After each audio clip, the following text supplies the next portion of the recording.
ఏ కోడలి గురించి అయితే నువ్వు దేవుని దగ్గర అడుగుతావో, దేవుడు చూపించిన కోడల్ని చేసుకుంటే నీకు అన్నం పెడుతుంది. ఒకవేళ దేవుడు చూపించిన కోడల్ని చేసుకోకుండా ఎవరో మనుషులు చూపించిన కోడల్ని చేసుకుంటే అర్థమవుతుందా? పళ్ళు రాలుతాయి. ఏమవుతాయి? పళ్ళు రాలుతాయి, రాళ్ళు కొడతారు.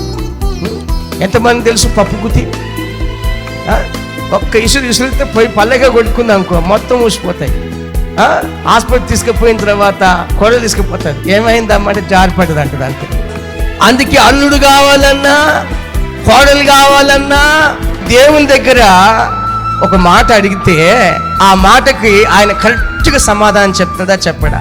అయ్యా నా కొడుక్కి పెళ్లి చేద్దాం అనుకుంటున్నాను ఆయన, ఎవరిని చూసి చేసుకోమంటావు? ఆ అమ్మాయి ఏదో చూపించు ప్రభువా అని ప్రార్థన చేస్తే దేవుడు ఏం చేస్తాడు? నీ తరమంతా అయిపోయేదాకా నిన్ను చూసుకునే కోడల్నే చూపిస్తాడా? చూపించాడు.